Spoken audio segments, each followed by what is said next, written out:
법을 왜곡하면 판사나 검사도 감옥에 갈 수 있다고? 안녕하세요. 최신 법률 이슈를 재밌고 빠르게 풀어드리는 이주영 변호사입니다.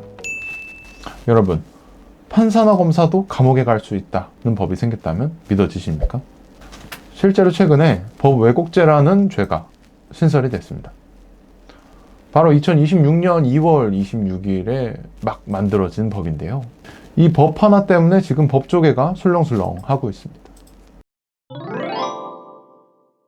법을 왜곡하면 판사나 검사도 감옥에 갈 수 있다고? 법 왜곡죄라는 거는 말 그대로 판사나 검사라고 하더라도 법을 왜곡하거나 일부러 증거를 은닉하거나 이렇게 해서 법을 적용을 잘못해서 그 똑같은 사실관계를 다른 결론을 만들어낸다 라고 하게 되면 그 경우에는 처벌을 하겠다라는 굉장히 강력한 조항입니다.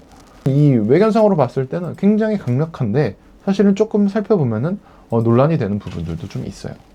그래서 오늘은 이제 이 부분에 대해서 조금 이야기를 해보고요. 결국에는 실무를 하는 변호사의 입장에서 앞으로 어떻게 변화가 될 수 있을지에 대해서 한번 이야기를 해보겠습니다. 법 왜곡죄라는 거는요, 간단하게 말하면은 수사나 재판을 하는 사람이 특정 누군가한테 유리하게 하거나 특정 누군가한테 불리하게 만들 목적으로 법을 왜곡을 하는 겁니다. 똑같은 사실관계라고 하더라도 법을 잘못 적용하는 것, 그것을 처벌하겠다라는 강력한 선언인데요. 그렇다면 왜 이런 법이 만들어졌을까요? 바로 이 사법권에 대해서 견제를 하겠다라는 겁니다. 우리나라에서 지속적으로 항상 뉴스와 사회면을 장식하고 있는 부분이 있죠. 바로 표적수사 혹은 봐주기 수사입니다. 누군가의 역할 혹은 누군가의 잘못으로 인해서 처벌받아야 될 사람이 처벌받지 못하거나 혹은 처벌돼서는 안 될 사람이 처벌을 받거나 라는 이런 상황이 발생하는 경우 그것을 견제하겠다는 건데요. 그럼 여기서 이런 질문이 나올 수도 있어요. 공무원이 직권을 남용해서 누군가의 권리를 행사를 방해하는 것을 우리는 직권남용죄로 처벌을 하고 있었는데요. 이 두 가지가 비슷한 거 아니냐라는 생각을 하실 수 있는데요. 근데 이 둘은 겨냥하는 지점이 조금 다릅니다. 예를 들면 어떤 수사관이 누군가를 봐주거나 혹은 외압으로 인해서 내가 이 사람을 봐줘야겠다라고 해서 수사보고서를 써요. 수사보고서를 썼는데 그 결과적으로 수사를 했는데 좀 부족합니다 라고 해서 불기소를 하거나 혹은 불송치를 해버렸어요. 그럼 이런 상황에서는 사실 직권남용죄로 이것을 처벌하는 게 현실적으로 사실 어렵습니다. 왜냐하면 사실 수사를 제대로 하지 않은 것 자체는 직권남용죄에서 처벌하고자 하는 대상 자체랑 맞지 않기 때문에 애초에 법이 적용이 불가능한 거죠. 법 왜곡죄는 이런 공백이 생기는 지점들을 메꾸려고 하는 겁니다. 예를 들면 수사관이 누구를 봐주려고 법 적용을 이거는 사기죄에 해당하지 않습니다 라고 처벌을 안 해버리면 사실은 이 법을 적용하는 것에 있어서 너의 자의적으로 잘못 적용한 법 적용으로 처벌받아야 될 사람은 처벌받지 않았다면 이거에 대해서는 너가 처벌을 받아야 된다라는 게 이 법 왜곡죄가 기본적으로 직권남용죄랑 달라진 부분입니다.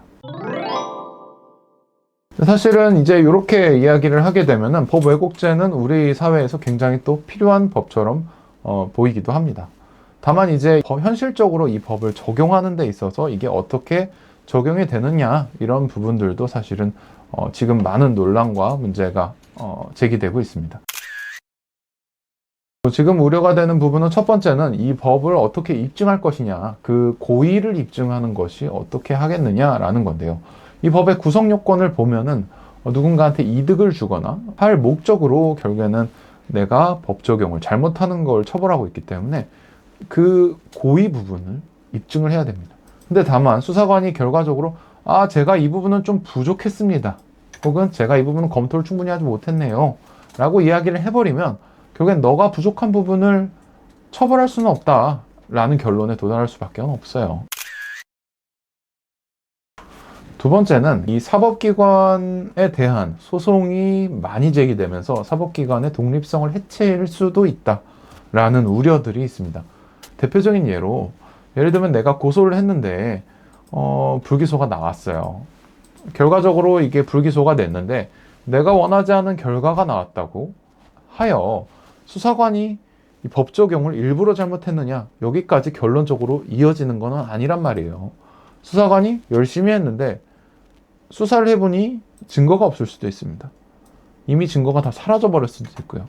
실제로 이 사람이 그 잘못된 행동을 했다 하더라도 증거가 없어서 처벌을 못하는 경우들도 있을 수 있고요.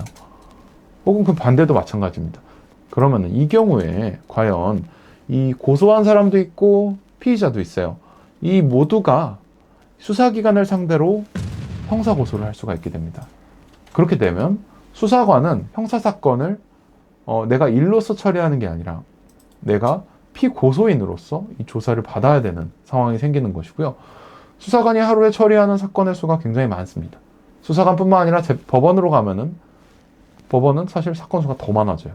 근데 그 사건에서 한 5%, 1%만이라도 형사고소를 하게 된다면 그것을 어떻게 판단할 것이며 어떻게 처리할 것이냐라는 문제가 있습니다.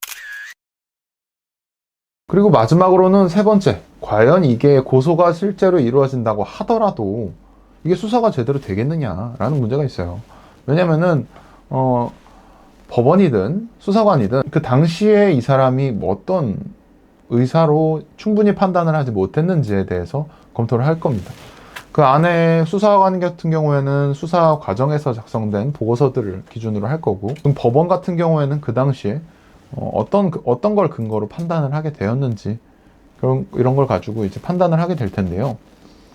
사실은 수사관들이나 법원이나 어차피 다 같은 일을 하는 사람들이기 때문에 이런 일이 벌어질 수 있다는 것을 모두가 알고 있어요. 그렇다면 이 제19 감싸기에 대한 우려가 해소가 될 수 있겠느냐라는 문제도 지금 제기되고 있습니다. 자, 지금 이 법을 놓고 봤을 때는 분명한 장점도 있고 우려되는 단점들도 있는 것처럼 보여요. 이런 단점들은 결국에는 실무적인 문제로 이어질 수는 있겠습니다. 다만 이렇다고 하더라도 이 법으로 인해서 우리 수사기관 혹은 법원 내에서 우리가 이거를 판단을 잘못하게 됐을 때는 처벌을 받을 수도 있다라는 위기의식이 심어지는 거고요.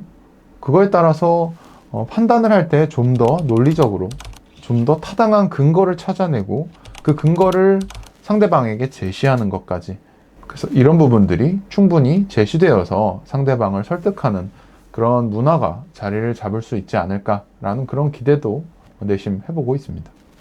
자, 법 왜곡죄 오늘 살펴봤는데요. 이 법이 앞으로 어떻게 작용을 할지는 사실 지금 아무도 알 수가 없어요. 사법기관을 마비시키는 어떤 그런 판도라의 상자로 작용할지, 혹은 누구도 억울한 사람이 발생하지 않게끔 충분히 검토되고 논의되는 수사 문화를 정립시키는 그런 법이 될지, 그 부분에 대해서는 아직 아무도 알 수 없습니다. 여러분 생각은 어떠신가요?